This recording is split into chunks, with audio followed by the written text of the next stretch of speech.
Welcome back to the show, everybody. This is the Upper Tier Podcast. It's Tuesday, Pro Wrestling Weekly coming at you tonight.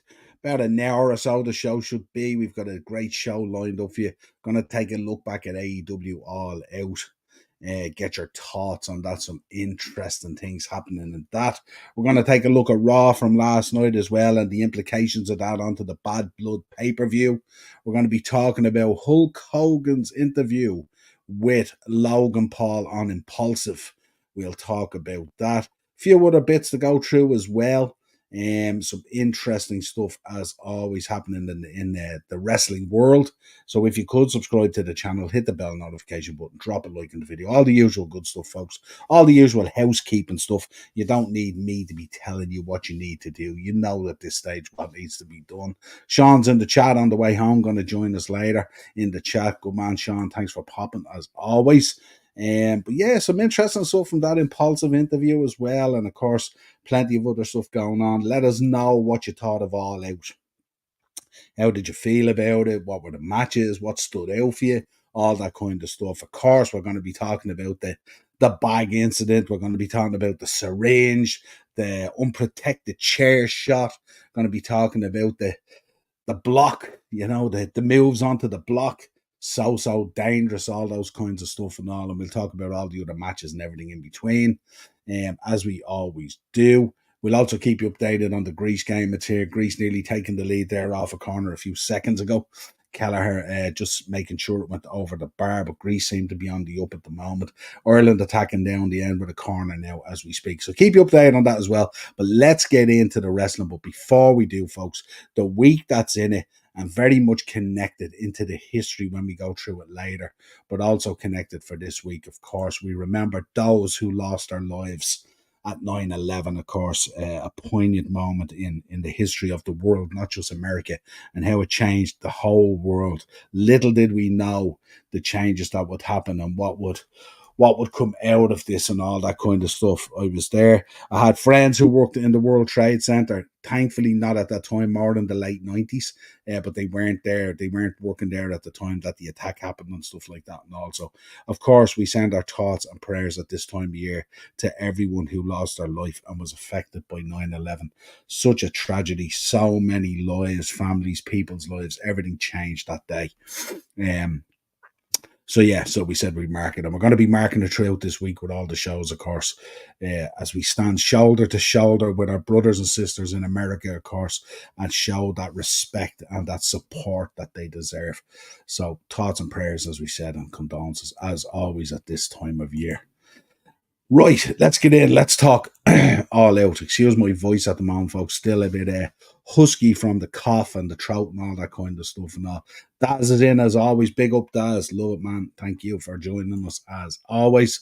Right, let's go through All Out. Of course, we start off the Acclaimed defeated the Iron Savages. We'll run through some of these pretty quick. Some of them are kind of just there, Dustin Rhodes, Sammy Guevara, and Hologram defeated Premier Athletes. Bang Bang Gang defeated Dark Order.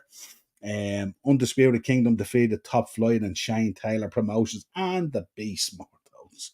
But then we get into it then, really. MJF defeated Daniel Garcia. This is one that had a little bit of needle to it, didn't it? All this whole broken neck thing and all this kind of stuff and all was kind of interesting and stuff like that. But again, MJF he's at that level. Speed thinks this isn't finished yet anyway, so we shall see. Tag match. Young Bucks champions defeated the Blackpool Combat Club, Claudio Castagnoli and Wheeler Yuta. This match I actually really enjoyed. I thought the leg snaps, the volume of the leg snaps and all was a bit wearing at times. It was a bit much. The double one was kind of cool and stuff like that. But yeah, solid enough match. Enjoyed it and kind of got me into going in the pay-per-view and stuff like that and all, so not too bad. I still think with Claudio, I think they could do so much more for him. What do you think, folks, at the moment? Claudio, like, is he still really interested in wrestling? Let me know your thoughts. Obviously, Wheeler very much. But Claudio seems to be kind of generic by design, doesn't he? But let me know your thoughts. I was a huge fan of his, of course, back in the day in Ring of Honor and stuff like that. Him and he was in that tag team with Chris Hero and stuff like that. So let me know your thoughts on Claudio. What do you think? International Championship, Will Ospreay, the champion, defeated Pac. This was one heck of a match, as we predicted last week it would be. Phenomenal work by both boys. Pac is just unbelievable. Again, a lot of those snap neck stroke back upper back bump kind of things. There's a lot of them in there. Maybe some of them could be taken out because they're only marginal. The difference between that going well and going wrong is risky enough and stuff like that. But two athletes at the moment, and Will Ospreay and Pac, right at the top of their game. I've always been a big fan of Pac, right back to, I remember Pac coming over and wrestling in the Laughter Lounge before he went to Japan and found protein. But Ospreay and Pac, different level in terms of this pay per view and stuff like that, and no surprise, absolutely phenomenal. The work on the apron, absolutely crisp. Some of the stuff that they do, just absolutely incredible. I prefer sometimes if they didn't bump sometimes on the crown of their head, but that's just a small thing and stuff like that, you know. Keith's in as always as well. Big up, Keith. What's the crack, Noel? Question for you. What do you think of AEW overall? What would be your pros and cons? I spoke about it last week as well on the back, and I spoke about it on the All In review as well, Keith. What I really like is I like the monthly or bi-monthly, if you like, big shows that they do. I think they're really, really good and they're worth the watch. Now, this takes a kind of a dive side that we'll talk about when we get to the last two matches, of course. And we'll have an opinion on that. It's the TV that I find difficult to wrap my head around.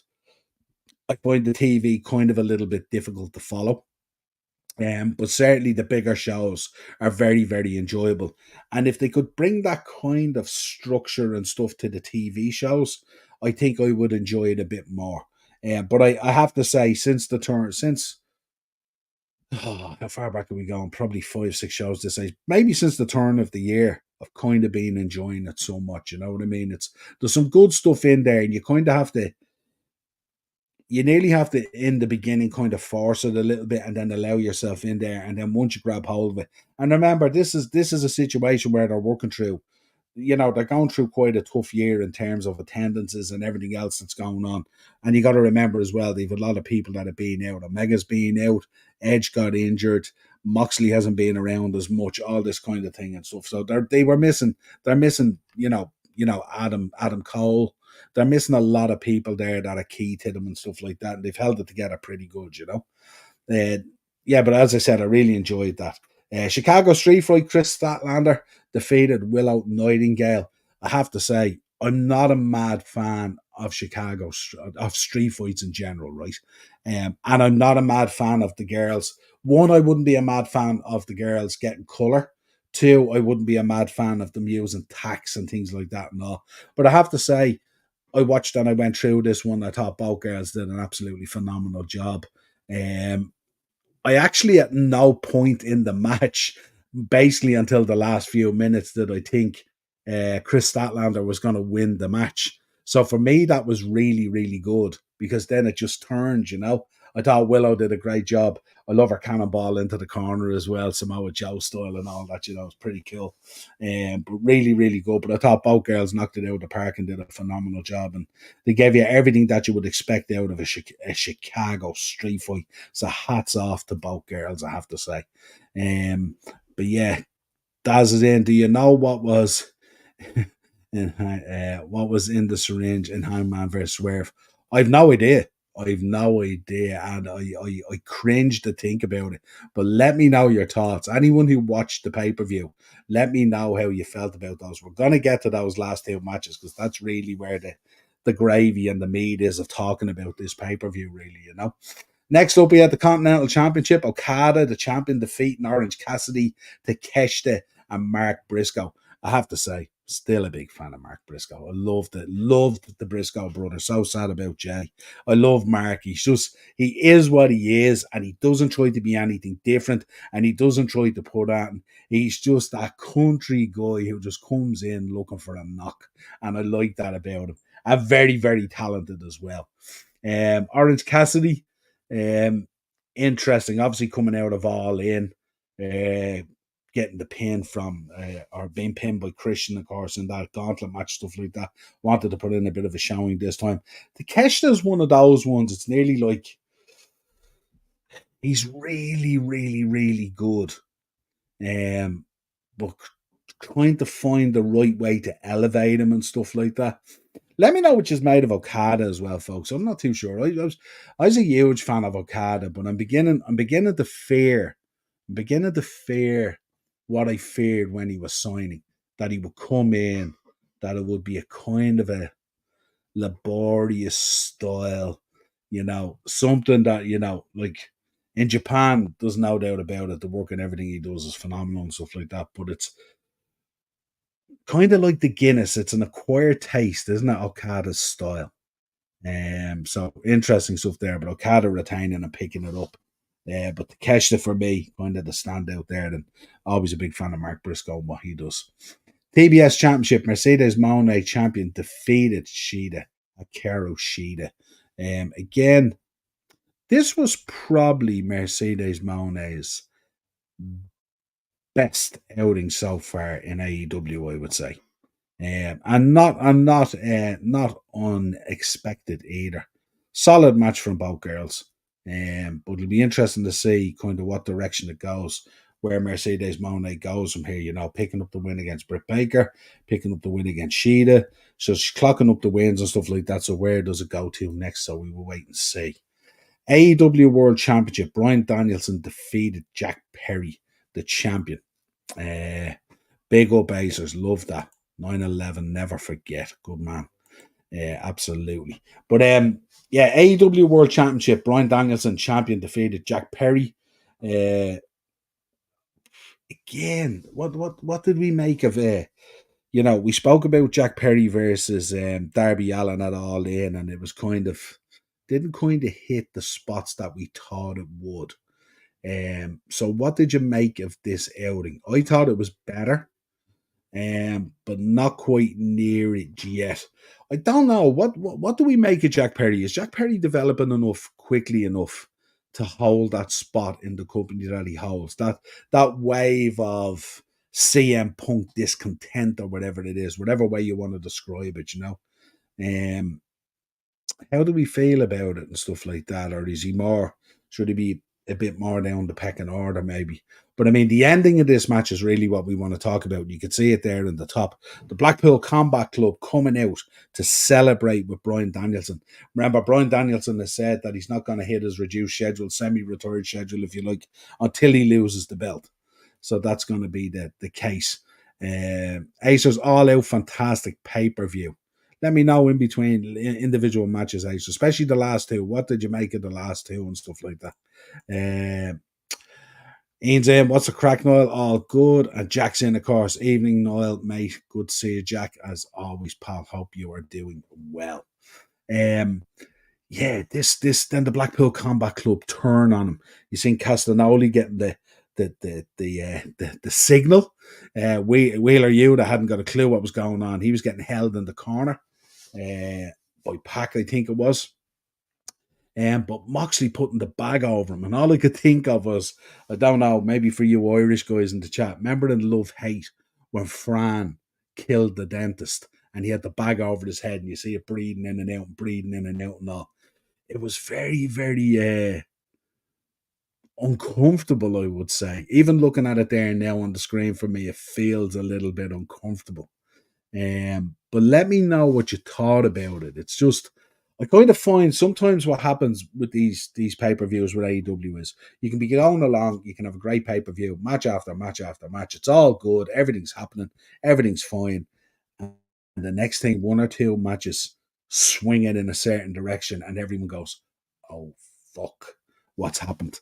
You know what I mean? And and we've seen it before, and we're going to talk about the other two boys as well in the main event as well. But yeah, it felt uncomfortable, and it was kind of like, I don't know, when you were watching it, did you see Moxley? He like he held the bag in there for a while. The bag was over his mush for a while, like, you know what I mean? It wasn't like he held it on him for a few seconds and then he let go and walked away. It looked as real as be damned. Look at Moxley's facials there and stuff like that and all. Selling it like a champ. You know what I mean? The disgust and the turn and all that kind of stuff. And Wheeler Yuta being held in the corner, absolutely distraught at this, so happy for Brian Danielson picking up the win and stuff like that. No, but it was a different level, wasn't it? And it was a weird kind of, dare I say, swerve to the night and stuff like that. Because the night had been kind of very very solid at that stage. Uh, where are we going? I had a feeling about the end of the World Championship match. I'd no feeling like that at all.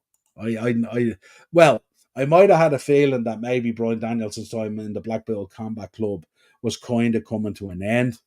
I wasn't foreseeing the plastic bag over the head.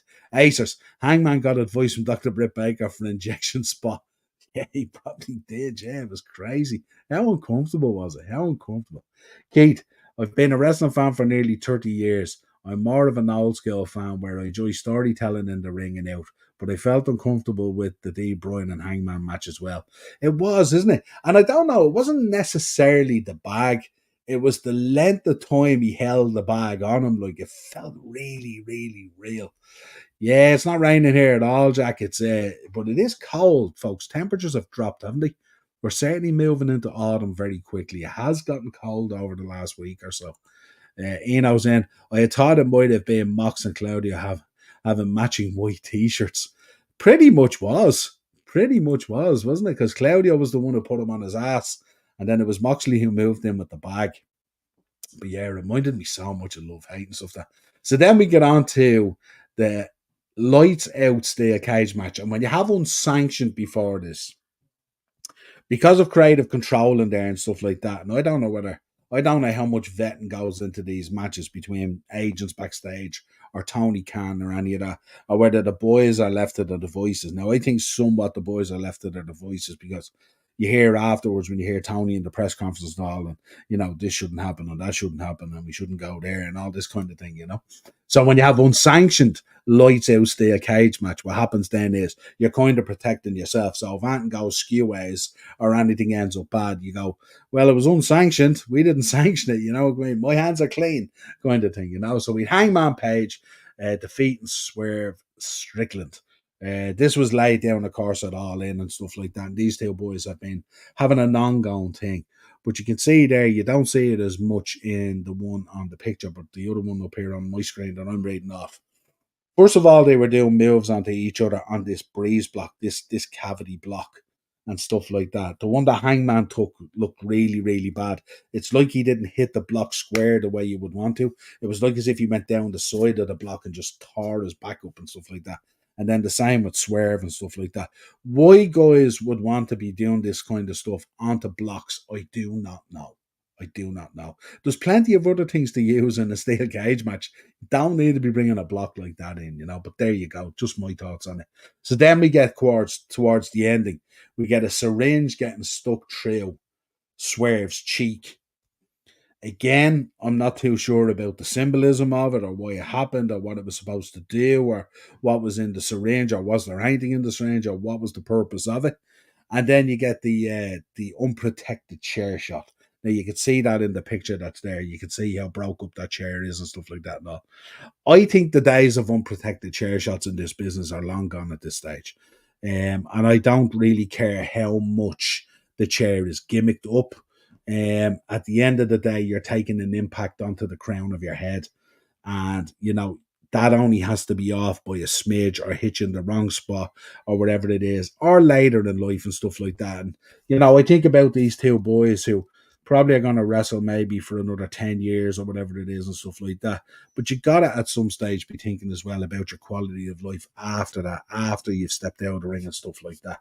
And the amount of stuff that's out there at the moment, CTE and all this other crazy stuff that goes on, you know what I mean? I think they need to be really, really careful with this stuff, you know what I mean? And I just don't think, we talk about AEW and Tony Khan comes out and he talks about like a safe place and all that kind of stuff and the level of safety in AEW and stuff like that. I think this stuff needs to be reined in at times. I think these guys are a danger to themselves. And I think because they don't do that, I think that's where you end up. I know Omega was sick and he got injured and all that kind of stuff. Edge hurting himself in that cage match, of course, with the leap off the top. Adam Cole, all these different stars. These are stars that AEW needs to be there week in, week out, pay-per-view after pay-per-view. They can't afford to have these guys out injured. So these are kind of unnecessary things that they do. If you want to bring it to a different level, bring it to a different level. You have a whole cage there to work with. I don't know why you would take an unprotected chair shot in the middle of a cage. I don't know why you'd be performing, back and neck and all these kind of things onto a block. And I certainly don't understand why you'd stab someone in the cheek with a syringe. So for me, that's a real problem because what happens is I was going along and I was really enjoying it.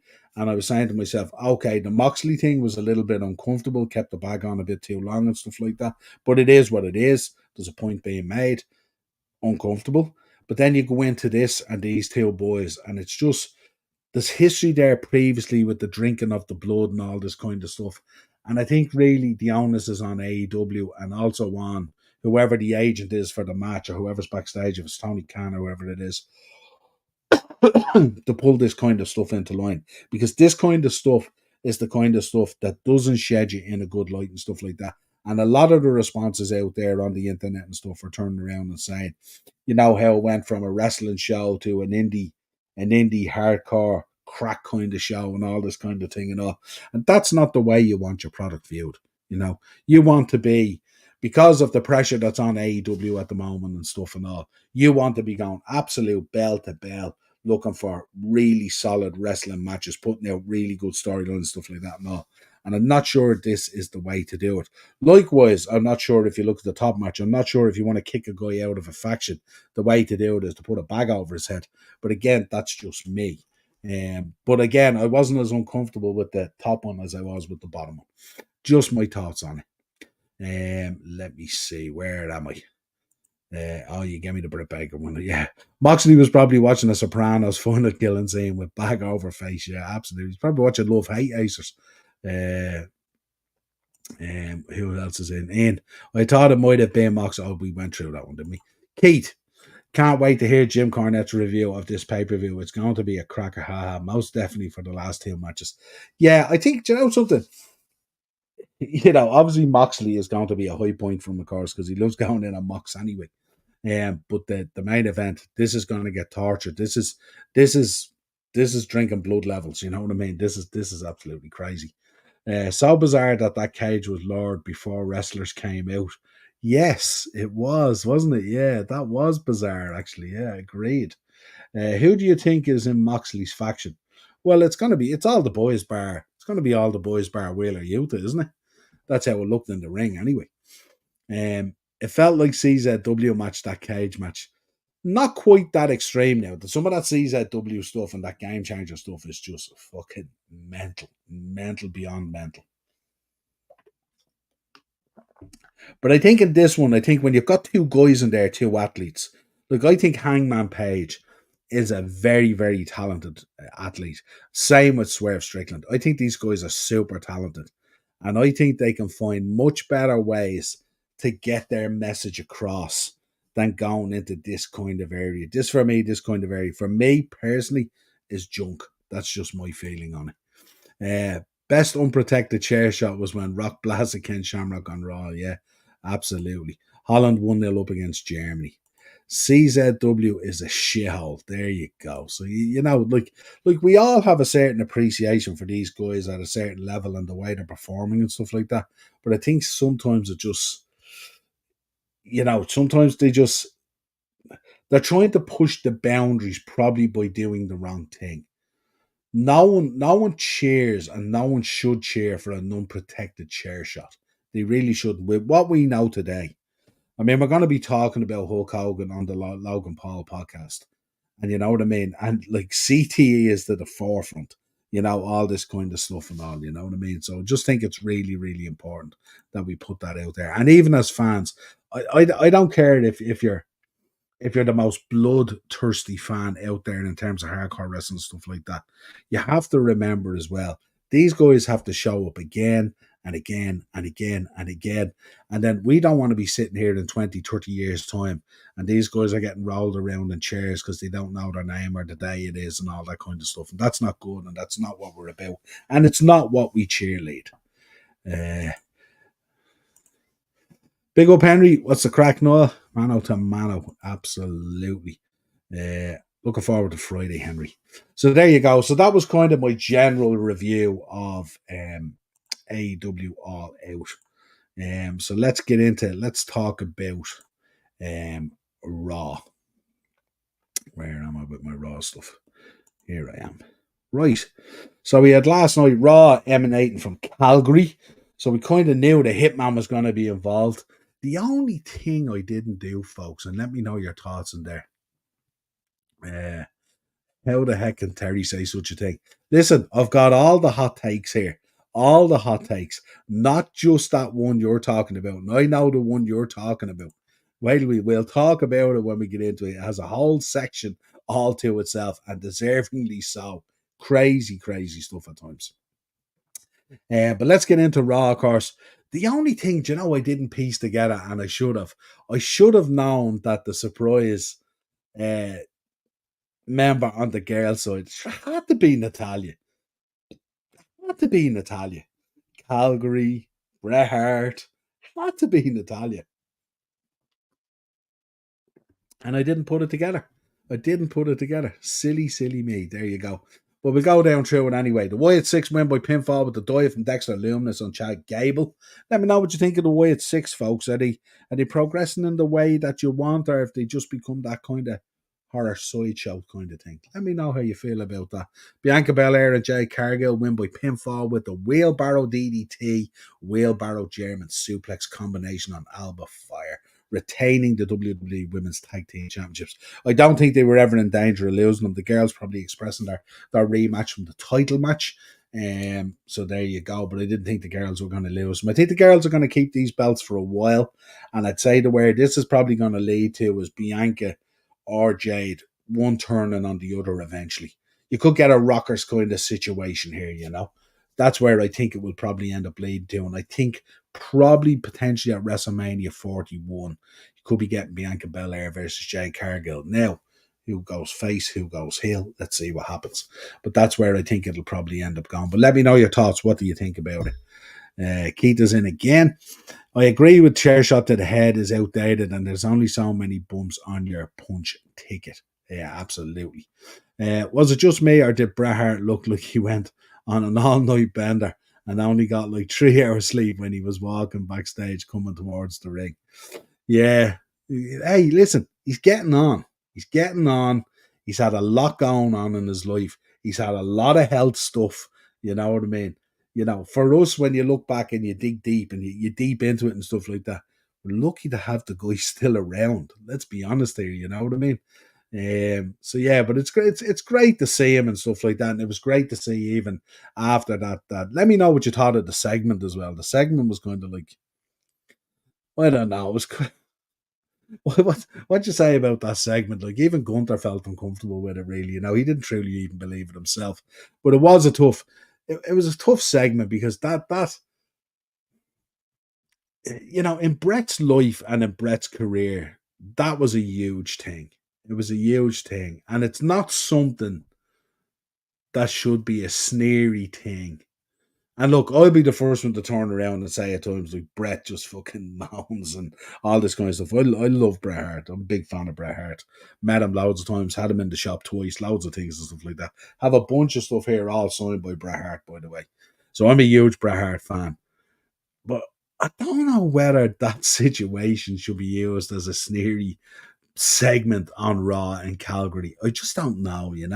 I just think it feels weird. And I know it's been in on socials recently, hasn't it? No. Goldberg has spoke about it on a couple of podcasts. Brett has reacted to that at times and stuff like that. And, probably you would agree that probably between both of them, it's probably time to move on at this stage and stuff. But it's tough when it's your career and all, you know what I mean? It's really, really tough. So yeah, so there we go. So let me know what your thoughts was on that segment. What did you think?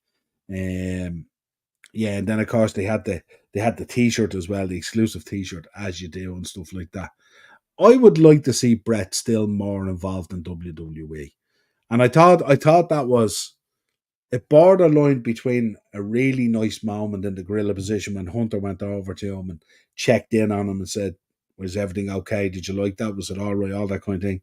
And Brett kind of like not sure how to react. It's like, are you sitting here? So, you know, should you believe it? With Vince out of the way and all, we know Hunter and Nick Khan and TKO and all these people, they're trying to present something. This is a different world now. This is a different company now. This is a different environment, all this kind of thing and stuff. And maybe that might be the kind of environment that would suit Brett on occasion to get more and more involved in stuff like that.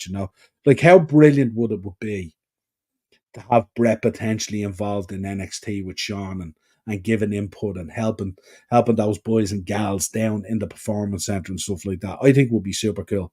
The knowledge that Bret Hart has of the wrestling industry and stuff like that and all, to be able to impart that to future stars down there and stuff like that would be invaluable.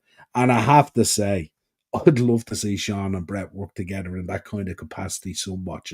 Even if it was only, a certain length of time and stuff like that, and all, it'd be super cool. But, you know, no matter what anyone says, and no matter the difficulty, and we know the passing of Owen and all that stuff, and how difficult all this stuff is, and how the career went, and all that kind of stuff. I know it's probably difficult for him to be in around the business and stuff like that as well, because it probably hurts.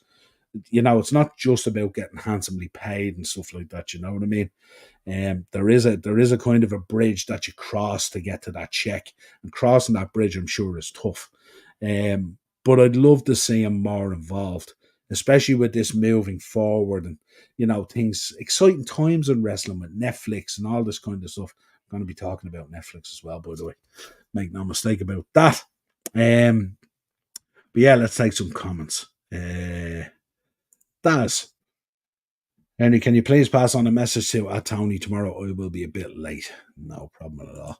Gunther name dropping, yeah. Bill Goldberg, of course. Brett would be great down at the PC as a trainer. Yeah, absolutely. Made it. Raw was great. Yeah, enjoyed it. Absolutely enjoyed it. They planted the seeds for CM Punk versus Gunther title match. I wonder if it would get that at Survivor Series. Be interesting to see. Well, one thing we're being told is, and whether we believe it or not, we have to see. Do we believe that? And we're going to talk about Bad Blood. Obviously, the match was confirmed Hell in a Cell, and I have to say, folks, I thought Adam Pearce last night was absolutely brilliant. I have to say, and I was a big Adam Pearce fan back in the day as well. But I have to say, last night, I think Adam Pearce is really finding his feet at the moment. Really, really good. Let me know what you thought of Adam Pearce last night. But yeah, it could be interesting to see if that's the way it goes and stuff like that. Let's run down through it. Dominic Mysterio winning by pinfall with the frog splash. Uh, also picked up a win. We had Lyra Valkyrie, Natalia, and Selena Vega winning by submission with the sharpshooter from Natalia on Zoe Stark. We knew Natalia would pick up the win with the sharpshooter in the middle of the ring, tipping the hat, and fantastic stuff. And I have to say, folks, how fantastic does Natalia look? She is the absolute, you know, she is the locker room leader there, really, isn't she? She's in fantastic shape, looks a million bucks, goes out there and always performs, never lets you down. And you cannot have a wrestling show in Calgary, in Canada, without Natalia, I have to say. Absolutely looked brilliant. Rey Mysterio wins by disqualification with Finn Balor refuses to break a hold in the ropes at the referee's count. I thought this was absolutely fantastic. I think we're really starting to see that that crazy Prince kind of Finn Balor. Ian was talking to me today about it, starting to come out with the facials and all, and he was, even when the ref was coming over to him, he was snarling at the ref and everything and all. It was really, really cool, and you were kind of on the edge of your seat thinking he could snap at any moment here and stuff like that. And I have to say, and let me know your thoughts in the comments on this. I'd love to hear your thoughts in the comments on this. I find, and this might sound really bad, I find that I have a kind of a guilty pleasure when I see Rey Mysterio getting beaten up. And I don't know why. I don't know why. I just, when I see him Balor and all, even doing the double kick and sending him into the post and all, I love that. I love that. Let me know your thoughts. Does anyone else ever feel that way? Remember when Batista beat the bejesus out of him. I think Big Show did it once as well or something like that. I'm not too sure, but how did you feel about that last night? It was kind of like a guilty pleasure for me watching watching Rey Mysterio getting beat up. But let me know your thoughts. Sean's in. Poor Bret Hart, maybe if he grew up here and stopped complaining about Star of the longest yard and ready to rumble Bill Goldberg, he'd be more respected. Yeah, I think there's a time to move on, but I can understand how difficult it is. But you gotta move on. You gotta move on at some stage. You know what I mean? Bruno Sammartino moved on.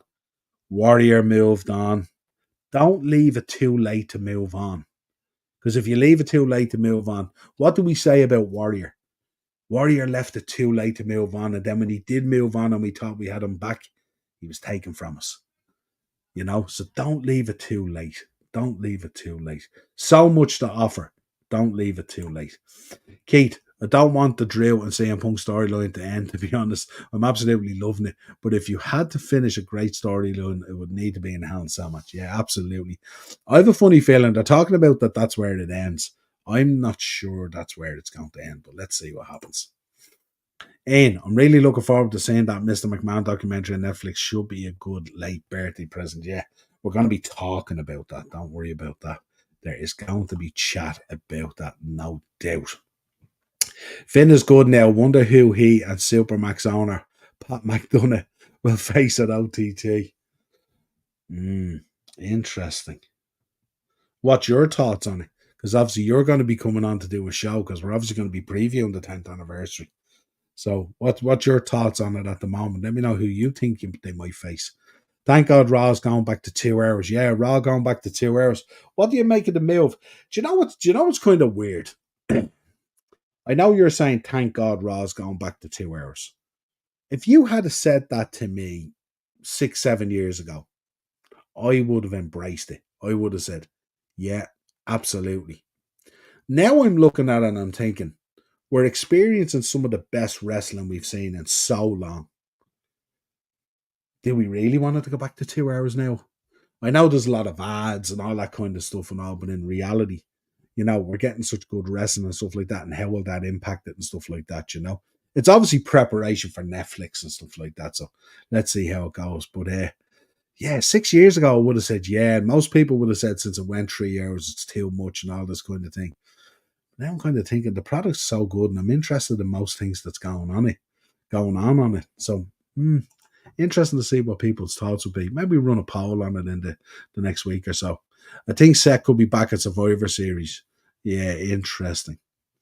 Kind of feel interesting to see how they run out the War Games matches, isn't it? What way are War Games going to come out? We'll know by Bad Blood and stuff like that and all, but it'll certainly be interesting. I agree, same way. I feel watching lads like Spike Dudley. Love him, but also love him being ragdolled. Yeah, isn't it? Isn't it that kind of Crash Holly effect kind of thing? You look at him and you see Batista. I don't know, has anyone recently seen pictures of Batista? Good Lord. This guy is like changed. He's a different human being. Like I seen an interview, a Hollywood interview there the other day. He was wearing like a suit jacket with some beads and stuff like that and shades. My God, has he shrank down something fierce? It's unrecognizable, like crazy, crazy. I love the animal. What happened to the animal? Stage act. Hell in a Cell has to be the ender for a man who kissed a bracelet that was in his little DM hunk. Absolutely. We're going to be talking about the bracelet, by the way. The bracelet is for sale on the shop. I want to get your thoughts on that later. I have a slide, and the slide will obviously update us on SmackDown and Raw going 2 hours and all, but we spoke about it. But I'll be definitely getting your thoughts on, when merchandise sometimes go too far. I don't know. I'm a big CM Punk fan, and I've no problem wearing a CM Punk shirt. I've no problem wearing a CM Punk hoodie. I don't necessarily want to wear a bracelet that says Larry and AJ. Unless I have a dog called Larry and I have a girlfriend called AJ, or unless someone has a boyfriend called Larry and a dog called AJ. It's very, very weird. And I listened, Bully Ray actually put a tweet out today and he goes, Are they going to be releasing the Swerve Strickland syringes? And I thought that was just hilarious. Absolutely hilarious. I don't know how to feel about the 2 hours. I've always complained about the third hour, but Triple H has really mastered the 3 hours. It doesn't feel like torture to sit through it anymore. There you go. There you go. That was my thought straight away. Be careful what we wish for. Be careful what we wish for. Keith, if they don't finish it in Hell in a Cell match, they should bring back 3 stages of Hell match for Drew and Punk, like what they did for Triple H and Stone Cold at No Way Out 01. Interesting. I think they probably will finish it. Let's be honest. Uh, However, there's so much talent that they won't be able to cram into 2 hours. I've also heard SmackDown could be 3 hours, which would be shite. Yeah, because the SmackDown has kind of started to labour a bit, hasn't it? We spoke last week about the Cody Reign. We spoke about other stuff and all. So interesting to see your thoughts on that as well. AW Dynamite is going to 3 hours sooner than later. Jeez, AW Dynamite 3 hours. At that now there. That could be a rough gig. That could be a rough gig. Bring back the old Raw team music, 97 2000. The bracelet isn't on the shop anymore. Oh, did they take it down? They took it down. Are you serious? They did take it down, did they? Yeah, it's kind of embarrassing, isn't it? I'd say they got heat over it. The bracelet is still better than AJ Styles' sticky white juice shirt from Team. Absolutely, absolutely. So there you go, folks. Let's round it out then, of course. And then we finished out, obviously, the Balor stuff and all, which was pretty cool. And then we had Jey Uso wins by pinfall. Jey Uso obviously get involved. We obviously had the incident between the Judgment Day and Rhea and Damian Priest, and obviously Jey Uso coming in with the save and stuff like that. So what does that mean? Potentially heading into Bad Blood and also further along into Survivor Series. Are they sowing the seeds there potentially of a War Games match? Could we get Judgment Day versus this new resemblance of it? They'd have to get another member or two, obviously. But let me know your thoughts on that as well. What's your thoughts as well? Like, I was watching the Judgment Day attacking Priest and all, and the work with the crutch and all, and I love Liv Morgan as well. She's just a nasty little piece of dirt, isn't she? Really, very, very good though. But like, what exactly does Carlito do? Someone tell me what Carlito does. Should Carlito at this stage be out of the Judgment Day, put the colour t-shirts back on him and just have him spitting apples again or something? Because I don't know what he does. He's the furthest thing away from the group. And it's just weird. It's weird. It's just, even when you see it in the ring, it's like a fan has jumped into the ring to give them a hand or something. Like, it's just weird. Here we go. What'd you make of Cody Rhodes' title run? I haven't found it very exciting since he won it against Roman. We spoke about it last week. Title runs are box ticking at the moment and stuff like that. So yeah, 100%. Difficult. I think so, yeah. It got loads of backlash since it was originally given to Punk by a fan. Yeah, it's just weird, isn't it? It's just weird. And the thing about it is, some people probably ordered them and those ones are probably shipped. So then they'll become high-end items. Lads will be lashing them on eBay and stuff like that now. But it's just, I don't know, you know what I mean? Like, what do you do? Like, it's just, where does the merch, step over that line and become too far, really, Promos for Judgment Day and Lads from the Flats will be mental. Yeah, that'd be very, very good. Very, very good. And listen, both those boys, JD McDonough and Finn Balor, have a huge amount of history with a certain man in the Lads from the Flats. So don't be surprised. I would pop like crazy if that's booked. I would pop like crazy. If you're getting some sort of a rollback of Finn Balor versus Paddy M or something like that, well, take me there. Take me there. I think we will get Bloodline War Games match. I think The Rock will come back at Survivor Series at the end of the show. Interesting. See what happens. I have to fill in a few pieces then along the way, aren't we? Whereas you have the Bloodline kind of where it is and stuff like that. But what's going to go on the other side? Who's going on the other side? You got Roman there. You're not necessarily going to get a Bloodline on that side. Are you going to get Who knows? Could you get a Seth Rollins going in there? Could we get a kind of a bloodline shield flavor of this thing? Let's see. Carlito was the bumper second to Jordan. It's mad, isn't it? Carlito's trying to stick around to keep a job. Here he goes. Ex convicts Martin and Dom. There we go. Ex convicts Martin and Dom. Absolutely. Right, folks, that was Raw. Right. We do have to talk about this. Absolutely, we have to talk about it. Let me know what your thoughts were on this. And you know you watched it and you know you listened to it, because when Hogan speaks, people listen. But they don't listen necessarily the way you would listen to someone out of respect. They listen because they know they're going to pick up. If you're a content creator, Hulk Hogan is the gift that keeps on giving. The gift that keeps on giving. Uh, um, the animal has become Morgan Freeman. Oh my god! So there we go. So let's get down through it, okay? Let's start. Logan Paul says he wants to put in the work, and it offends him to be called a part timer. Now, depends on what way you judge that and stuff like that. We know the kind of work Logan Paul puts in. First of all, to be in shape, to develop that character, to be as good as he is in such a short period of time. So we know the work is being put in. But I think in terms of those guys, those old school guys like Hogan and stuff like that and all, putting the work in and being a part timer means you're not showing up to the weekly shows. You're not doing it. You're not doing that grind, that week in, week out, pay per view, pay per view, pay per view. That's where that part timer thing comes in and stuff like that. Now, but we know that Logan Paul has a million things going on in his life, and WWE is just one of those things. But by God, when he shows up, he shows up. He looks the part. His promos are on point, and he performs. So there you go. So let me know your thoughts. Hulk Hogan says Kevin Nash and Scott Hall were out in the ring not knowing who the third guy was. Just say in the comments, just say yay or nay if you want. Just yay or nay. We can do this like a court of arbitration if you want, you know what I mean? Uh, you should see Jim Cornette's video reacting to Hogan's lies. I have seen it. I have seen it.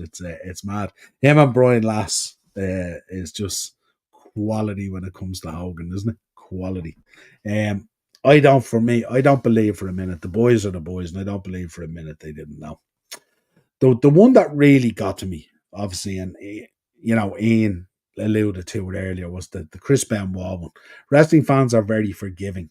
If Chris Benoit can do the crap he did, and the fans still love him. Whoa, whoa, whoa, whoa, whoa, whoa, whoa. Let's be very careful here, Hulkster, when you're talking about the fans in the third term and all that kind of stuff. The third person. Uh, I don't think there's too many wrestling fans out there that still love Chris Benoit. I think over time, I think what's happened is wrestling fans have been able to turn around and go, okay, what went on is devastating. It's horrible. It's unbelievable. It's unforgivable. It's all this kind of stuff. But over here, they can look at a wrestling career and they can somewhat appreciate what happened in the wrestling career. What they don't appreciate and what they haven't forgiven and don't certainly love is what happened. The thing that you called the crap he did. I think it's a bit more than the crap he did. He killed his family off and then committed suicide, you know? And I don't think either that should be brought into a conversation with a guy who was trying to get over a situation where he dropped racist remarks and the other stuff with Bubba the Love Sponge and all these kind of things that went on. I think we need to be careful, how we box off stuff and how we do comparables and stuff like that and all. And for me, that was a huge stretch. That was a massive leap of faith there, really, if you like, from the Hardys, if you like, this thing that, like, in terms of thinking of the fans still love him and how you forgive and stuff like that. You'd be hard pressed. I don't know any fans out there at the moment who to this day turn around and say they still love Chris Benoit. You know, I think this was a very, very poor choice. A very, very poor choice. Um let's see, let's go through. Um my favourite is that he was meant to play bass for Metallica and the Stones.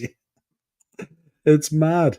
Don't know. And listen here, we just spent time on the All Out review talking about unprotected chair shots and CTE. Now, I'm not making the connection. Sometimes two and two is four, isn't it?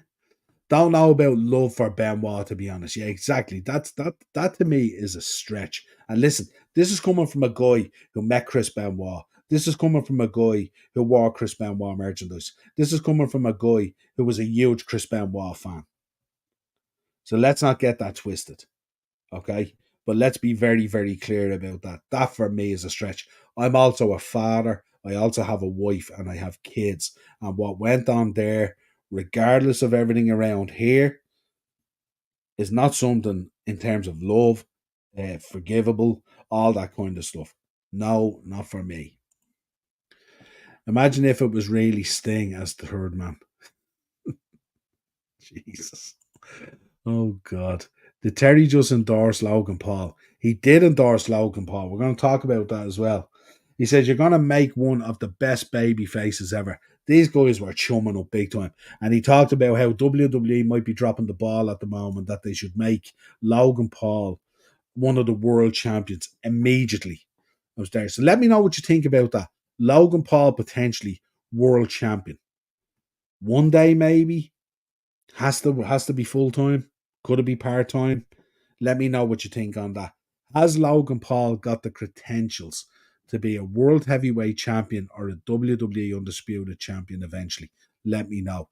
Hogan was pushing it straight away, but listen, sometimes when you go on these podcasts, these lads just love each other up, you know what I mean? The crap he did sounds like he said something bad or got fired for doing something. Yeah. The crap he did, like this isn't someone shitting in a diva's bag in a locker room. You know what I mean? This is not to be downplayed in any way. And Hogan should know better because Hogan is a father and has kids. So he should know better. Love for the wrestler, but hate for the act. There we go. There we go. You know what I mean? Logan Paul becoming the second coming on Hulk Hogan. Absolutely. What's up, brother? Well, he has the headband. Doesn't have the pythons, but is in very, very good shape. Logan Paul becoming the second coming. Yeah, absolutely. So what else have we got in here? Bret Hart hates everybody. If it's not me, it's Flair or it's Vince. Yes, you would think Bret Hart in a kind of a negative way doesn't have a lot of good to say about a lot of stuff. But I don't think Bret's the kind of guy to wheel an axe on a guy just for the sake of it if there wasn't something in it. You know what I mean? And he has reason for the three that I mentioned there. He has plenty of reason to dislike them. You know what I mean? To dislike them in a lot of ways. Um, I had creative control. I never used it the whole time. I had creative control. I never used it the whole time. We know that's not true. We know that's not true. We know from the Vince Russo information that it's not true. So we know what happened. We know about the title change. We know about all that kind of stuff. We know about being in the air in an aeroplane when the shoot promo happened. We know all this stuff.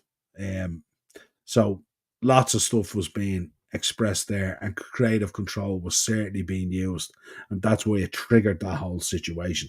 Go ask Jeff Jarrett, go ask Vince Russo, go ask the powers to be, go ask the legal guys that were involved in the lawsuit at that time and all that kind of stuff. We know different. What else have we got? That's basically it. I mean that kind of summed it up because a lot of the rest of it was kind of just filler and stuff like that and all, you know. But it's just a weird one, you know what I mean? The Benoit comparable was just crazy, mad stuff, you know what I mean? And then they try and convince us that he's never used his creative control the whole time. Not for me. Wanted us to believe that the boys didn't know who the tour guy was. Not for me. A lot of kind of stuff back and forth. But as I said, with Hulk Hogan, he is the gift for content creators like ourselves. He's the gift that keeps on giving, isn't he? Really, when you think about it. What else have we got here to sum it up? Sean, I found out recently that Hogan ruined Mikey Whipwreck's career at WCW. He had a banger of pay-per-view opener with Billy Kidman, and Hogan gave out that it was too good and buried him. Never use creative control. Never used it. There you go. There you go. How many examples do we have to drop? How many examples do we have to drop? Right, let's get into. I don't need to show it now, really, but this is the slide I had ready. Raw going to 2 hours from October the 7th, and obviously SmackDown finished up on Fox, heading to USA, so that's all in place. I'd imagine the 2 hour Raw is probably the preparation for going to Netflix. Let's see what happens with SmackDown on USA. Certainly, the relationship with Fox was interesting, to say the least. And very kind of very kind of brittle towards the end and stuff like that and all. Wasn't a Hunter had shared his views on it and stuff like that and all. So there we go. Go ask the world of sport, the Road Warriors. Yeah, absolutely. Keith, Hogan to me is the biggest attention seeker going in the wrestling business. I feel like he's ruining his legacy. He tarnished his legacy plenty of times, hasn't he? So like, but that's neither here nor there. I mean, I still say to this day, he's still the biggest icon ever in the business, and he's certainly the man that certainly is responsible in a lot of ways for lifting it out of that carnival type situation and building it to this global stuff, creating this product where, people who aren't even wrestling fans know who Hulk Hogan is and stuff like that. He's iconic in relation to the business. Does he do himself any favours at times with some of the spew that comes out? No. But still, he's one of the biggest reasons why I got into pro wrestling and loved it so much as a fan and stuff like that back in the 80s. And to me, back then as a young fan, the WrestleMania, especially WrestleMania 3 with Andre, absolutely iconic. Iconic. Um, fair enough if you're a fan of AJ Lee, but what about the dog? As I said earlier, Sean, unless you have a dog called Larry and a missus called AJ, or the other way around, or if you're of the other persuasion, if you have a boyfriend or a husband called Larry or AJ and a dog called Larry, then the bracelet works. But otherwise, why would it work? It's a boo boo by production, isn't it? I just wonder though if they've pulled it off the website. Many thousands of them did they get made? They're sitting in a warehouse now. Hidden treasures is what they call it, isn't it? In that warehouse, hidden treasures. Somewhere we'll be looking at an episode of Hidden Treasures in about 5 or 10 years, and there'll be a box in the corner full of those bracelets called CM Punk bracelet. Crazy. Ireland 0, Greece 1. Just seeing it there now. Yeah, jeez, are we surprised? Are we surprised? That's why I didn't even push the show. That's why I didn't even change the show for the Ireland game, because you'll get your release here on the wrestling show rather than watching the Ireland game. So there you go. Ben was even saying to me earlier, how come you're doing a podcast during the Ireland game?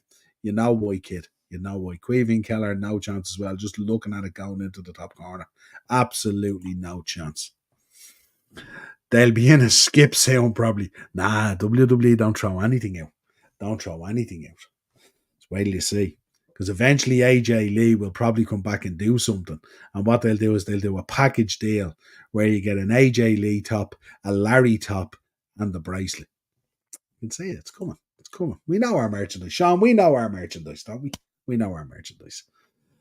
Right, Bad Blood. So this is what we found out. How do we feel about Bad Blood? Obviously shaping up very good. Obviously you've got Rhea versus Liv title match. We have got Balor versus Priest. Which is going to be really cool, I think. Look at the facial on Balor there. He means business, doesn't he? He means business. And then we're getting the Hell in the Cell, Drew versus Punk, which I'm really looking forward to. So straight out of the bat, first 3 matches on Bad Blood, really looking forward to, and I think it'll only get better as we progress through the rest of the matches. But yeah, really look forward to it. Each week we'll keep you updated, as we always do, as we get closer to the pay-per-view. And then the week before, or the week of the pay-per-view, we will give our predictions for Bad Blood and stuff like that. And also, as we always do. Right, let's get into a bit of history. So you guys can go off and enjoy Greece pumping us in the second half if that's what you want to do. So we start off, and I did tell you that we had a little bit of history, of course, related to 9/11, and we did speak about it at the start of the show, folks, that our thoughts and prayers always go out to the victims of 9/11 and the greater people that were affected by it. Heard that Maurice Shortall wrestled as a jobber for OTT under a mask by the gimmick, the unusual suspect. That's news to me. I don't think that ever happened. That's for sure.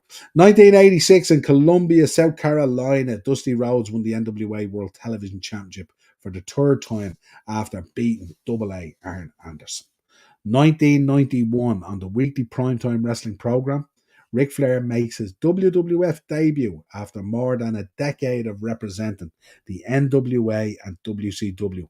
In his possession, he had the WCW heavyweight title, announcing himself to be the real world champion, of course, with Bobby Heenan.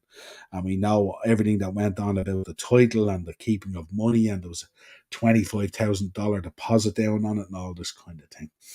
It's out there. It's in the Dark Side of the Rings. It's in the reviews from WCW, all sorts of stuff. 1996, Dusty Rhodes, former valet in his brief WWF stint, Sapphire, passed away as a result of a heart attack in St. Louis, Missouri. Sapphire. 2012, WWE Hall of Famer Bret Hart conducted a head-to-head interview between CM Punk and John Cena on the go-home edition of Raw from Montreal for Clash of Champions. Had to include that, of course. And of course, 1997, WrestleFest, 50 years of funk, took place in Terry Funk's hometown of Amarillo, Texas. And you can see it's a great documentary to watch as well. The event was promoted as Funk's retirement match, which lasted less than 6 months. Surprise, surprise, Terry Funk retirement, yeah. Lasted less than 6 months. The main event saw Funk take on WWF champion Bret the Hitman Hart, and in a match refereed by Hart's first professional opponent, Dennis Stamp.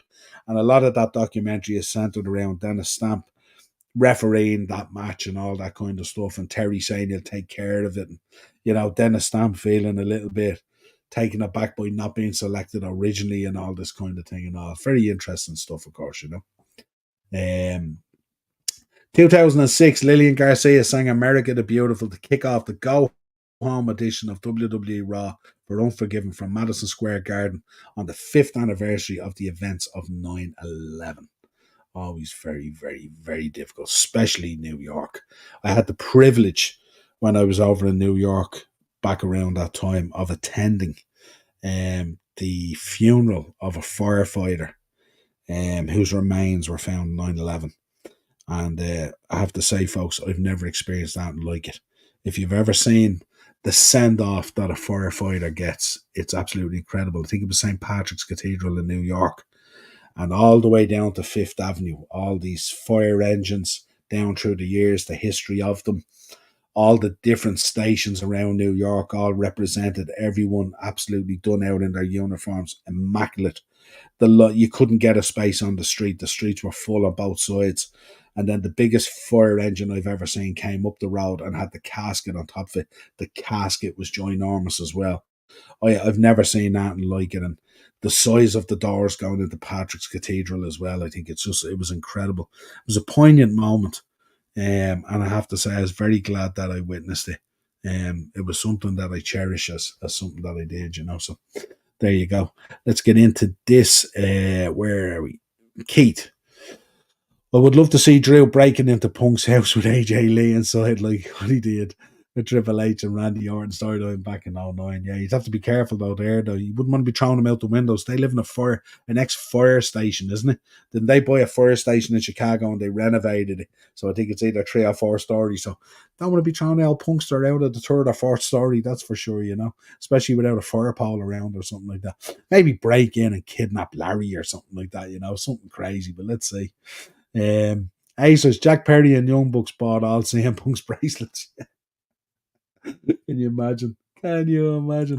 Holland, Germany 2-2. There we go. And England 1-0 up against Finland. Kane. There we go. Big up, Brian. Thanks for joining us, Brian Alvaro. Hope you are good, my friend. Thanks for jumping into the chat. Really appreciate it. God bless the USA. Yeah, absolutely. Tough week. Imagine going through this week. So tough if you've been straightly affected for. 1991, I had to include this one. Chris Von Erich committed suicide at the age of just 21. Had to put it out there. It's his anniversary this week and stuff like that. And he was more or less omitted from the Iron Claw and stuff like that. And also, we don't admit anyone here on this show. Everyone gets their shout. 2006, for the first time ever, this for you, Sean, an ECW card was held in the iconic Madison Square Garden in New York City. I use ECW here now loosely, Sean. You let me know your thoughts. In the main event, ECW champion, The Big Show, ECW champion, The Big Show, defeated Sabu in an Extreme Rules match. ECW, New York City, Madison Square Garden. Big Show defeated Sabu. Let me know your thoughts. 2001. It's a poignant one as well. Always a poignant one. Where are we? Jamie on Hassan's show now. Yeah, they're doing loads of great stuff. Some of the content going out is brilliant at the moment. And DJ's in. Big up, my friend. Great video, bud. Really appreciate it. Thank you very much. Really appreciate it. And then the final bit of history we have here. 2001, WWE presented a live edition of SmackDown from the Compaq Center in Houston, Texas. The show was originally supposed to take place 2 days earlier, but was postponed due to the 9/11 terrorist attacks. The show was the first mass gathering.